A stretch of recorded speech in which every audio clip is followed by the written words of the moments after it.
This is Boxing Tickets and I in association with SB Sports and Chaco Cosmetics. Marty will be listening to this, so hopefully I got it right this time. We're delighted to be joined finally with the main man, Jamie Conlan. Stress gone now, Jamie. We just finished the weigh-in. He's still sort of on edge. I think you're always on a wee bit of a tenderhook stick till you get the fights are over. So the hard part's done in terms of everyone making weight, everyone getting in past their medicals, everyone getting checked up okay. And just looking forward to the fights now. Some good fights on show, and I think a big performance will be coming from Lewis Carter. It's sort of one of them, you know, anybody that's obviously big into the boxing and sort of look at it, the more you look at the card, like there's no probably, I would say, really easy fights for anybody. Even some of the ones down the card, like Danny Keaton, Paul Ryan, they're all being given good tests. Like Paul Ryan's opponent defeated Dominic Donegan in September, came as away to the wide fight as a journeyman, and he upset the odds. Everybody's been matched well. No, I think that's a credit to every fighter that's on the card. They understand what it takes to be a fighter and how to progress themselves. They don't want to be the named boxer, so they can go into their pub and say I'm a boxer and I just beat some guy who didn't try to fight. They're actually going to try and test themselves, bring themselves on both physically and mentally, and it adds to it. It's brilliant. It's great to see. It's great to see the attitude in Irish boxing is growing. Everyone's looking to propel themselves onto the next level, and I think this is the perfect stage for a lot of these young fighters on the card. And obviously, I know it earlier Sunday, I think it was, you sort of announced the revealing sort of Conlan Boxing, that obviously you were there for the Feile. Yeah. Is this probably the show that sort of tests you properly? Because obviously the Feile, you've been there, done it before. You've always been involved with MTK for the past few years as well, so you know obviously how to set everything up for the Ulster Hall. But is this the one that people judge? No, the Feile is. This is worrying. I'm worried because I'm not as worried as I was with the Feile, because it was a lot going on. You were building your own event. It was new. You were on your own. I had great help with the Feile crowd and with Ando Danley and the security setup and stuff. They really helped with the setup with the arena. But working with the Feile is always a dream. However, from the boxing side of things, you were on your own kind of thing, so it was all new. It was all like you were jumping into the deep end, basically. Whereas this, Nick isn't fighting, so he's able to give me a hand. You know, he's getting his feet wet and everything. And the Ulster Hall are great to work with because they've been there, done it for tens of years. So it's a bit more lax. It's a bit down. You know, you're starting to know your levels and different things and how to judge different things. And of course, the Feile was crazy, it was chaotic. This is a bit more tranquil and able to judge different things. We had an opponent fall through late last night or this morning, didn't get on the plane. It was no big deal because for the Feile I had to get a Spanish guy out of customs, or Nicaraguan out of customs, and the Irish Army had him locked up in some hotel in Dublin, and I had to negotiate payments to get it for his release in time to get on the bloody weighing scales to fight Paddy Donovan. So all wee things like this, you're learning and learning and learning. This is another learning experience because, as I said, I'm not as worried as I was for the Feile, because there was so much chaotic stuff going on outside. This is set up, so you're trying to find your bearings on different things, and you get a bit of help, and it's nice, but it's the start of things to come. And with the Feile, I guess, if something that happened very late notice, you know, we knew obviously with the rain, I think you'd sort of said at the stage you'd actually thought of just doing the main event, you know, with the rain and everything else, whereas it would have been easier sort of for the Feile to go, you know what, we'll pull it, and you get away with it in the sort of COVID status with an outside show. But obviously with this one now, it's sort of the benchmark where you're sort of looking to set the standard. I know, speaking with Mick yesterday, he thinks he's going to outgrow the Ulster Hall very quickly. Well, I think it's very hard to outgrow the Ulster Hall because there's nothing else to go into. The Odyssey is very big, so it's about the fighters. I believe in the quality of the fighters, and if we keep putting on a product that brings the crowd in and building the fighters in the right way, yeah, we should outgrow the Ulster Hall, and that should be a natural progression. But for now, as I said, Mick is looking to run when we're still trying to crawl. And that's his eagerness, and it's very good, and it's good to have the yin and the yang between us, and yeah, I think for the first the Ulster Hall just fits just right. And I know that previously, obviously, Titanic Exhibition Centre has been used, and then I think there was issues with that, with drinks licence and stuff like that. So sort of that venues may be off the cards, but I guess sometimes with Belfast, it's trying to find a venue that's going to suit. You might think of a venue and going, I can get 4,000 people in here, and end up being an obstacle in itself as well. That's it with the Titanic. For me, it's all about optics. When we done the Titanic when I was with MTK, it was just all floor seating. I don't really like that. I would like to have some tiered seating. Then that comes in with finances and money, and you're paying a lot of money to put on just to put the event up. Whereas you just go into the Odyssey or you go into Ulster Hall and you're paying for the event. The seats are there, everything's set up, everything from an optics point of view is all done and dusted. So it's all about finances. It's all about finding an equal balance and a nice equilibrium in terms of how much money you're actually spending on the production of the show, the promotion of the show, and then and the car to go with it. And where we don't have a small jump, a small 3,000 seater arena already purpose built. We're jumping from 1,000 in the Ulster Hall. You could go to the waterfront where I think is 2, but it just doesn't have the same atmosphere. Atmosphere. Yeah. I was obviously in it last night, and I was sort of looking around and going, you need to really have rowdy people there to even sort of make a noise at all. And it doesn't really attract that rowdy crowd. It's weird. You can't have drinks in watching the event and so on and so forth. So it's finding the balance now of where we go after this. But as I said, next week in the run, we need to have a steady progression. To know that we're building the right fighters to go into the bigger things. And I was sort of bigging you up. I think yesterday, I was sort of saying, Eddie Hearn hasn't been here with Matchroom since Burnett's and Eckhoff in October 2017. Mick was obviously the last fight at SSE.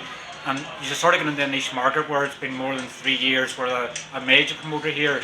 But obviously the thought behind Conlan Boxing was the fact that bringing it back a traditional route, that people from here running shows here because they know what people want.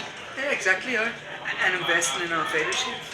Not just coming in once a year with one guy who they're looking to build and bringing their stable over from the UK and putting it on against our guys. We have a few more fighters signing with the big promoters, Tom McCarthy and Kevin Arjako and stuff like that, signing with Eddie Hearn and Kakachi with Frank Warren and stuff like that. So listen, I think there's room here to build something. We have the quality plus the quantity.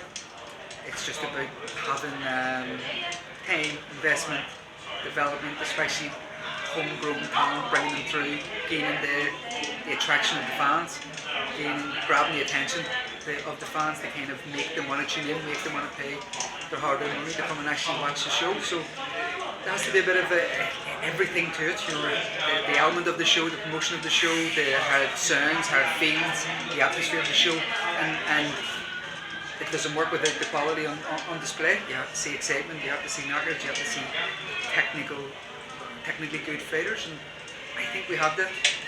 We build around the fighters, everything else will fall into place. I think you were obviously well known as your nickname in boxing was a Mexican because you knew how to entertain fans and everything else. I was obviously picking you up yesterday in the fact that you know the fight game so well as well. Like, you don't have to sit with a piece of paper. You can round things off. You've been there. You've been a boxer. You were involved with the MTK for a few years as well and built things up there. And now obviously bringing your brother involved. Like, I know he hated watching you as a boxer because obviously your eyes were cut. There was blood everywhere. You're probably like Tyrone McKenna's probably like a new version of you. He just wants a war. So I guess for anybody who's fight fans, they can only be excited by what Conlan Boxing's going to bring. Yeah, I think anyone who was at the field as well can see that we aim to bring high quality fights with quality fighters, but also an atmosphere and an energy around it that it's a good night out. You can bring your missus out to it, and then you can go on it after. You can enjoy the fights. You can enjoy a night. So that's what we're trying to do. This is still all the teething process. It's baby steps. There'll be a lot of trial and error done on tomorrow night's event, figuring out what we've done wrong, what we've done right, what we've done wrong in the build-up. And we've only started our social channels. We've only started, how to kind of do different things different on a fight week kind of basis. And I think we're doing a lot of things right. There's some things I've seen already which I've made notes on that I think we're wrong that we can improve on. It's just finding that healthy balance and going forward. I know you had obviously gripes with Fight TV, obviously with for Mick's obviously ring walk, that they were sort of speaking all over it. I guess you're going to start nitpicking everything now because you ideally want everything to be perfect, but it'll never get obviously to the stage of being perfect. There'll be wee small things that you'll find, probably Mick will find as well, but it's sort of trying to blend everything together so you can get the audience you want. Yeah, that's it. I think the reason why I think it works and the relationship works and how it looks from an athlete's point of view is because Mick is still fighting. Mick has captured the imagination of a lot of the public, and he's got the backing. It draws, we can play off that as well. He has something that is niche in terms of there's very few fighters that can draw that amount of crowd that he does, and I think they'll come with him no matter if he's into this new venture in terms of promoting, and then I can hit him with a bit more reality and a bit more realization that boxing is a niche sport and sometimes it is absolutely shit. So we're looking at finding our feet. I think on tomorrow night we have a long list of things that I would like to see tick. Long list to see how the reaction with the people is and what people kind of get the feedback. And I've got a lot of friends who love boxing, so they give me a lot of feedback and tell me if the show is shit or not. So they're pretty blunt on it, and I'll take all the criticism on board. Definitely, as I say, sometimes it's the things you learn from the criticism. You don't want people to tell you, "Oh, it's brilliant show." You want them to tell you wee things. Yeah. And I want to know how their night experience was. I want to know what they seen, what they didn't see, what they liked, what they didn't like. And I think in terms of from an event point of view, again, Ulster Hall has always been well known for boxing, but it's been known for being like connoisseur of boxing, you know what I mean? Mm-hmm. Great nights, great fights, and there's a lot of aficionados and critics within it. But you don't get the same feeling in Ulster Hall as you would do in an SSE, because in an arena you have a different feel, you have that nightlife feel, you have it going out, and it feels like a night out. The music is always very loud, it's very good, and finding a balance, finding if we can do it in the Ulster Hall, what it is like in an arena, and then if we get in the arenas, how do we do it and stuff like that. So and then an outdoor venue, we're lucky to be partnered with the Feile, and it's a dream partnership because they get what we're kind of saying. We attach the festival atmosphere to a boxing event, and it's got everything. So that's trying to find. Brings a lot of the casual sort of audience to it as well. That obviously you want sometimes. People are, with the Jake Pauls and things like that nowadays, where they're saying it's good for boxing in some ways. Yes, it's new age, but in some ways it's bad. You're trying to bring a casual audience to get them to enjoy that night out, and then go, here, come and watch our show in the Ulster Hall, or come watch our show in the SSE, and trying to get them to buy into obviously what you want to do. Yeah, that's it. That's bang on. Yeah. 2022 obviously will be, obviously the Feile will nearly be a yearly thing now, but we'll now go back to what the plan was for 2020. Obviously, I think you were looking at doubling in size, 20,000.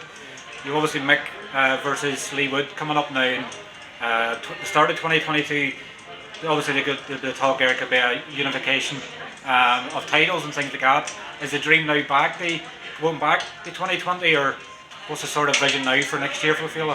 Feile meetings have already started, so we're preparing already in November for August. So we all have big dreams. We all want to see how far we can build it, how big we can build it, and I think everyone is on the same wavelength when it comes to that. But it's again, we don't know what the world is going to throw at us over the next period, and we're preparing like we were prior to the pandemic. We're hoping that we can build it as big as we can. Mick obviously has a big task at hand with Leigh Wood before anything can really be set in stone for him in August, and it's exciting.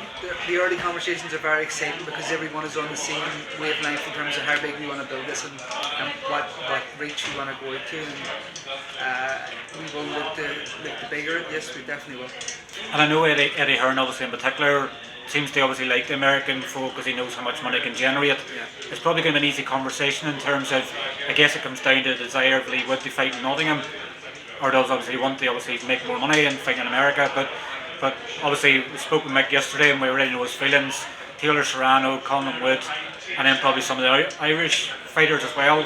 It's a no-brainer, but I guess it's them conversation to have with Eddie and see what he thinks. That's it. I think financially it's a no-brainer. It's the most profitable is to go to New York. There is if you connected Nick and Katie, I think, especially with Serrano, I think you do 20,000 in the big garden. You hear people reminiscing of 2012 when Mick and Katie were on the Olympic team together, and when they came back as one of the most successful Irish teams ever to come back from the Olympics and stuff like that. So I think they can do it. And then Serrano bringing in the Puerto Rican element of it, and New York being a very Puerto Rican prominent city, it can really work. Hearn, probably lucky enough, Hearn has won the purse bid, because I think that is realisation that it can be done in the big garden, because he does have Katie Taylor and he does have Mick, and in terms of Irish strong power, I don't think you get bigger than them two, put them together, and it's like creating the Avengers Assemble kind of thing. So it's I think so. But if it's Nottingham, it's Nottingham. From Nick's point of view, I don't think overly he cares. If fights him in Nottingham, he'll revel in it in terms of being in the opponent's backyard, and there's a sense of first world title fight. You kind of have to do something like that. So yeah, if it's there, it's there. But I think from a logical point of view and financial point of view, New York makes the most sense. Well, in terms of the WBA, obviously we know the Leo's on the Cruz situation at the moment. He hasn't fought at featherweight since February 2019. Yeah. How he still always has that super belt. Is that a conversation you'd probably like to have before the fight? Because I don't think anybody would like to be elevated to a super champion, obviously by email. If Leo Santa Cruz has to fight, I think at 126 in December. If not, I think it's true. We haven't got official clarity on it, but that's all that we're getting back. He's going to fight in December 126. If he doesn't, then it becomes Mick and Thing will be elevated for the super world. And I know people have their qualms, obviously the super belt and the regular belt. The super belt was brought in later. The regular belt was the first one there, but it's now regarded as like the secondary belt in the division. When you're getting all these undisputed fights nowadays, you're sort of going with 4 belts. But where's the regular belt? It would be more appealing to sort of have the super belt, but it doesn't matter if it's a regular belt either. I think, listen, Gilberto, I think is trying to change it in terms of with the WBA and how things are looking. And as I say, he immediately made Mick and Wood mandatory and pushed the Kanzu Feile away because he wanted to make it one belt, and this is the quickest way to do it. But in terms of, from our point of view, Leigh Wood, I would regard him as a world champion from beating Kanzu, who many regarded as the super world champion. And they were trying to do Kanzu and Josh Warrington, and it was all being pitched like that. So, yeah, for me it makes no difference. I believe this is a world title, and when he beats Leigh Wood, he'll be regarded as world champion. And there's some great fights to be had. Obviously, another vacant belt is Gary Russell as well. He's obviously not fighting, and he seems to be pushing up. So, Josh Warrington's there, Lara's there. He'll obviously beat Warrington. Galahad's there. There's plenty of great fights to be made. Pretty much domestically, nearly you probably say, the UK and Ireland. So it's probably a good division for Mick to be in at the moment. I know he's sort of between the two divisions, but featherweight might be a good focus to have. I think so, yeah. Even from a top right point of view, you have Isaac Dogbo, you have Tifo Diaz, you have Navarrete as the little world champion, and then you have the other guy who fought Dogbo, I forget his name off the top of my head, but Adam Lopez. So they have a stacked 126 division as well. So it's good. It's very good for Mick to kind of be around that weight. It's a good weight to be at. There's a lot of big fights, as you said, from a UK standpoint. Jazza Dickens, Leigh Wood, Isaac Lowe, Kid Galahad. It's bringing it back to the sort of old fold of the featherweight divisions. Yeah. Josh Warrington is still there. He's the old dog in it, and still, I think he will beat Lara in the third fight if they do it.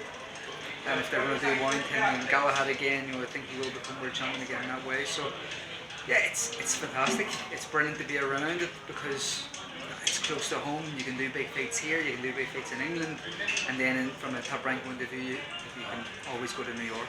You definitely can. I don't want to keep you too long, so I know obviously you have plenty of things to do. Just come back to tomorrow night.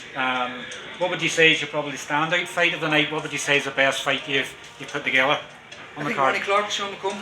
Cracker. I think it's a great fight on paper. Ronnie, as ballsy as they come, he's the naturally smaller man, but again, there has an upside to that because he hasn't been training himself to make the weight. McComb coming back down the light weight where many believe he shouldn't be. They believe he's a 140, but I do believe he is a 135 pounder, and I think making the 137, what he made there, kind of is the right weight that he should be fighting at now before he moves on down to 135. So he's testing himself both on the weight, and then with Ronnie, he's going to put it on him the same way kind of Gavin Gwynn put it on him. And Ronnie is one of them ballsy guys who's very hard to hurt and can take a shot. So it's I think it's intriguing. It's intriguing to see the progress that Sean is making under Pete Taylor. I also like Paddy and Celso Neves. And Paddy's career, I think, is brilliant. You know, he's done it the hard way.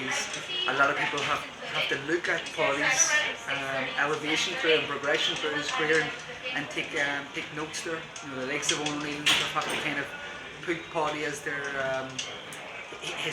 threshold of what they want to achieve. So follow the route that he's went. He's came through the Dabney Sheen. He's came through being like really low down on undercards, being known as a ticket seller, and then started to build himself up and being on TV and exciting, going to England as potentially the underdog against Mickey Ellison, doing a number on Mickey Ellison, coming in as an underdog again, but on a live slot in the Feile, and doing Sergey Gorakov.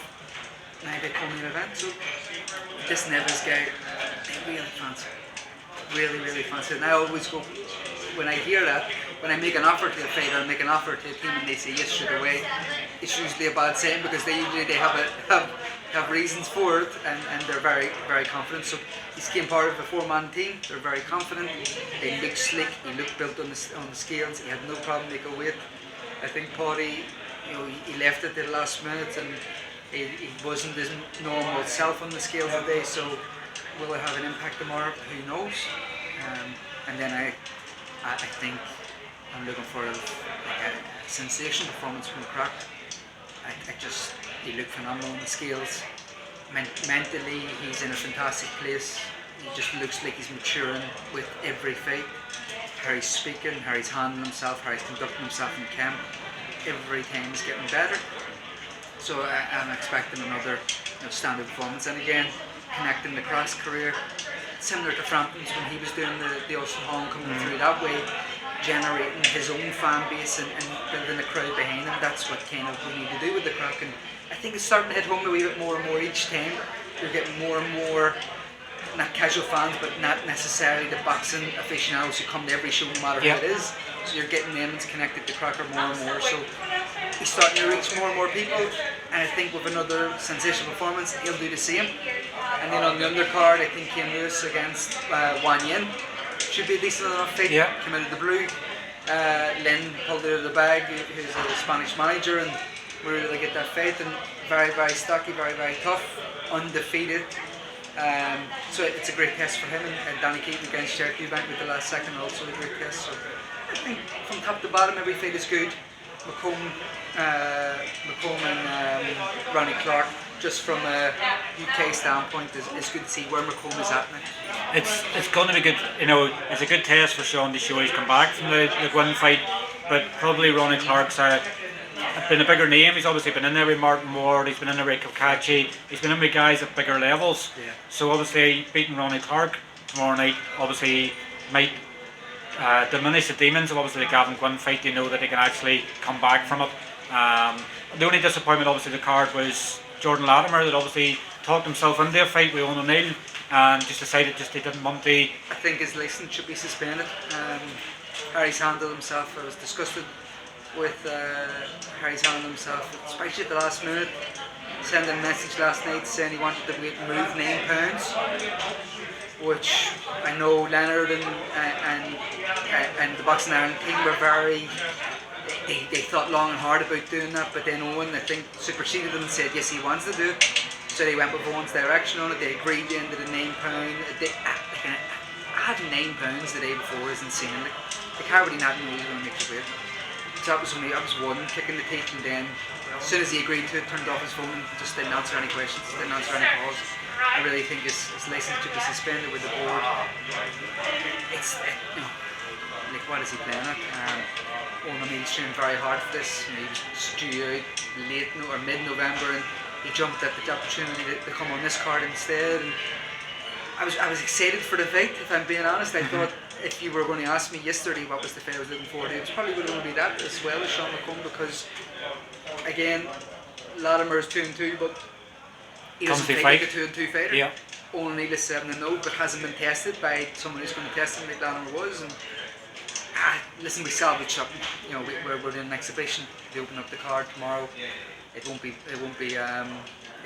TV. It won't be on NFL. It won't be on ESPN. But it's just getting the lads out. It's keeping them active, and maybe we can salvage something with Owen starting next year. We'll work alongside Boxing Ireland to try and get him out again, because he's a lovely kid. Really like him personally. He, as I said, he jumped in. He's just the second time now that I've been involved in him jumping in the show. When it was with MDK, he jumped in the show at the last minute there as well. And yeah, he's a consummate pro, and someone I think he should be looking at Paddy's career and how he builds it up. So it's a shame. It's a shame, but this is boxing. You know, as I said, if we didn't have the Feile, didn't have to go through all what the shit that we went through at the Feile, that would have been a big issue. But it's not where we were able to kind of adjust straight away and get something new. And finally, obviously, you've two new signings, you know, to be announced. Michael obviously dropped the sort of bombshell yesterday, sort of saying there are a few new signings obviously coming on board. When obviously you're looking at your first card of 2022? We're going to sit down. We have two different dates booked early 2022, so we're going to sit down and have a real. I think this time now, between now and Christmas, we'll have a real internal, trying to get their structure in place and trying to have, you know, internally everything ready to go. So next year we're able to hit the ground running and do everything in a professional manner, instead of kind of adapting on the go and addressing things on the fly. But yes, we'll be announcing our first fighter hopefully next week, and then we'll be, you know, management and managing the fighters is a key process of what we want to do. I love doing it. I really get a kick out of it. I like to be involved in building the fighter's career from that side of things, and Mick is also very excited about this side of things and getting to know it more, and has his own insight and has his own expectations for different things, and it's going to be an eventful ride. Definitely is. But Jamie, obviously thank you very much for your time. Obviously I'm sure as much as yourself we're looking forward to tomorrow evening. The excitement's building. Obviously for people that's not there, they can tune in on IFL and watch it for free. But thanks for sitting and having a chat with us, obviously so close to the fight night, and I'm sure we'll catch up with you again soon. Nice one, Marty. Good man. Cheers. Nearly got